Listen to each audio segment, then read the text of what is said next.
regulamentar e supervisionar, logicamente, regulamentar e supervisionar a aplicação desse imposto, que é o Imposto sobre Bens e Serviços, como prevê o artigo 156A da Constituição Federal. E com isso garantir aí que as normas sejam seguidas na forma uniforme por todo o Brasil, uniforme no país todo, né? Uniformizar. Essa é a ideia, então, dessa lei complementar 214 e também da lei complementar 227 de 2026, quando criou aí o Comitê Gestor do IBS. Logicamente que nós teremos aí alguns estudos a serem feitos mais aprofundadamente, por exemplo, sobre a base de cálculo e a alíquota, né, que são os elementos qualitativos, aliás, quantitativos do tributo, elementos quantitativos do tributo, a base de cálculo e a alíquota. Qualitativos são o sujeito ativo, lá do artigo 119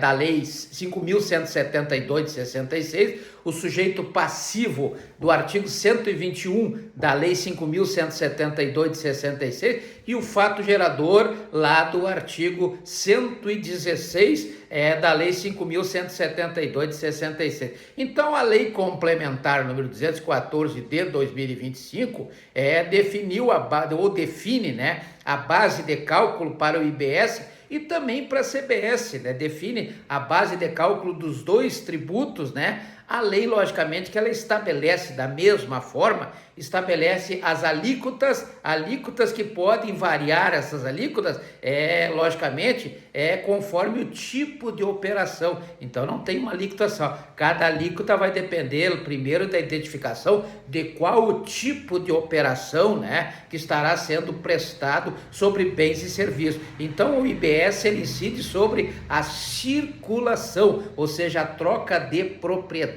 a troca de domínio, tem que haver uma alternância de domínio, né? Então isso vai trazer, logicamente, maior clareza, né? Espera-se que traga maior clareza e previsibilidade, seja mais previsível, né, para os contribuintes, né? Contribuintes, como prevê o artigo 121 da Lei 5.172 de 66, né? Lei 5.172 de 66 é o Código Tributário Nacional, a norma geral da competência concorrente, como prevê o artigo 24, inciso 1º da Constituição Federal. Então veja que nós teremos aí, logicamente, algumas questões importantes.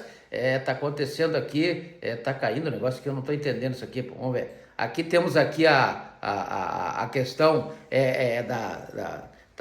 do sistema, né? Um sistema novo, mais eficaz que está sendo criado, e vários pontos serão analisados aí. Então eu sugiro aos senhores que façam aí um estudo, né? Eu queria mostrar aqui, mas não consegui, exatamente os elementos que compõem a grade, tanto do IBS quanto da CBS, né? Os qualitativos e os quantitativos. Os qualitativos, quem é o sujeito ativo, quem é o sujeito passivo, como é que se realiza o fato gerador. Os quantitativos, como é que se calcula a base de cálculo, como é que se forma essa base de cálculo, como é que se forma a alíquota, ou seja, quais são as alíquotas dependendo do tipo de operação, né? Então veja que a questão é essa, saber como é que se enquadra um tributo, como é que eu estudo um tributo. Eu começo pelos elementos que compõem a grade, né? Os qualitativos e os quantitativos. Isso é importante para o estudo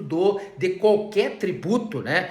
Buscar exatamente esses elementos. Depois nós temos outras questões, como por exemplo, a implicação para o setor de pagamentos, né? Das empresas e das pessoas físicas também, né? A lei complementar 214 de 2025, ela aborda a tributação de arranjos de pagamento, né? Arranjos de pagamento, e introduz alguns mecanismos, tem que saber que mecanismos são esses, e nós vamos tratar isso com mais profundidade, mecanismos modernos, por exemplo, já falamos aqui, o artigo 31 da própria Lei Complementar 214 de 2025, que é o Split Payment, né? O Split Payment, o que é o Split Payment, na verdade?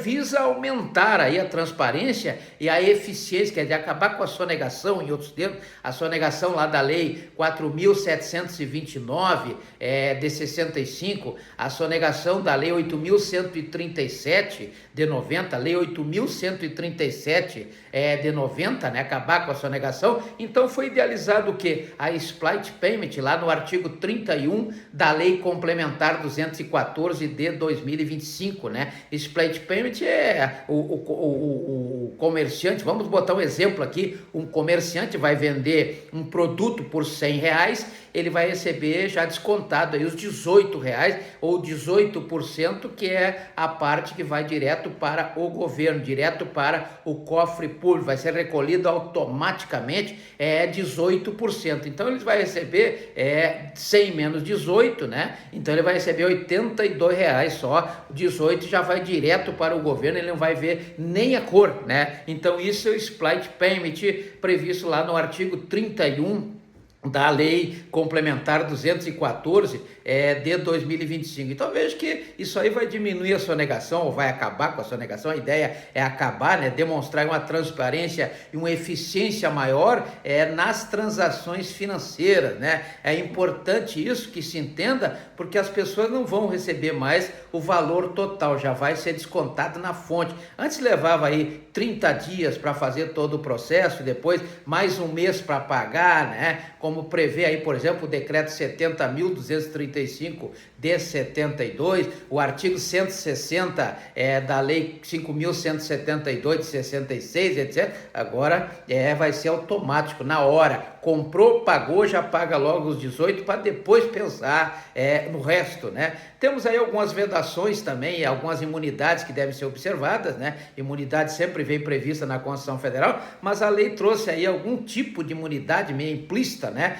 Por exemplo, especifica aí a lei complementar 214 de 2025, especifica algumas operações isentas, que estão isentas. Por exemplo, quem ganha menos de R$5.000, está lá por mês, né? No ajuste mensal, não fala em ajuste anual. Ajuste anual é de R$60.000, como está lá no artigo 11A da lei 15.270 de 2025, não é verdade? Então nós temos aí algumas isenções aí previstas para pessoa jurídica também, lá na lei 9430 de 96 até 15 mil para pessoa jurídica, etc. Então algumas isenções referentes ao IBS e à CBS, né?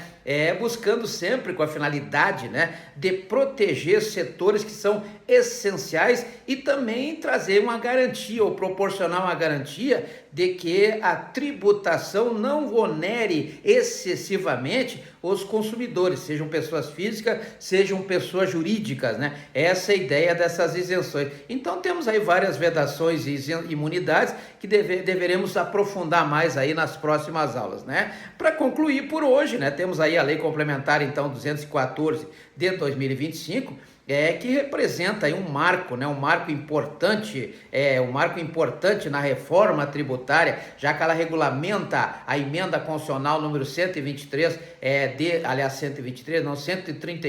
de 2023, 132 de 2023, né? Com a criação aí do IBS, que está lá no artigo 156A da Constituição Federal, e da CBS, né? Que está lá no artigo 195, inciso 5º, e as duas formas, os dois tributos, né? Olha bem, tributos são duas espécies. Aí nós temos o tributo, que é o gênero, né? O gênero tributo. O gênero tributo, ele é formado por 5 espécies, né? Impostos, taxas, contribuição de melhoria, contribuições para fiscais e empréstimos compulsórios formam os tributos. E nós temos aqui um tributo, né, um imposto lá do artigo 16 da Constituição Federal, da Lei 5.172 de 66, e temos uma contribuição lá do artigo 149, né, artigo 149 da Constituição Federal. Então vejam que se busca, logicamente, que o sistema tenha mais eficiência, que essa espera tenha valido a pena, né, de tanto tempo que se falou em reforma tributária, para que tenhamos aí uma maior eficiência na arrecadação.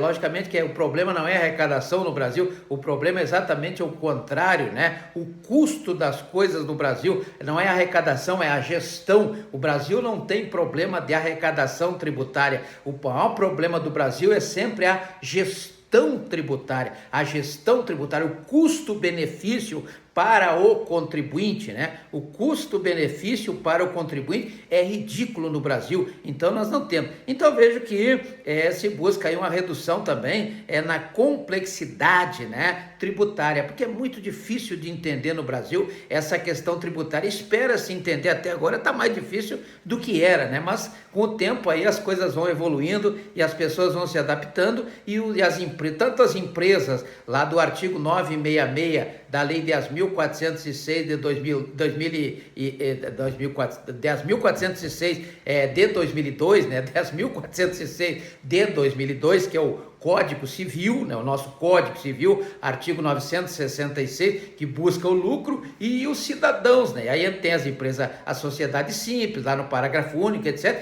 E os cidadãos, né? Que eles possam entender melhor essa tentativa de modernização e simplificação do sistema tributário brasileiro, que é realmente muito complicado e cada vez está ficando pior. Então o problema do Brasil não é arrecadar, o problema do Brasil é gastar. Não sabem gastar o dinheiro público, como disse Margaret Thatcher. Dinheiro público não existe, né? O dinheiro é do povo, então tem que ser bem tratado, tem que ser bem orçado, né? Como prevê o artigo 165 da Constituição Federal e a Lei 4.332 de 64. Então, um intervalinho agora, né? Tá, um intervalinho, daqui a pouco voltaremos aí com mais um pedaço, mais uma parte desse bate-papo sobre o sistema tributário brasileiro.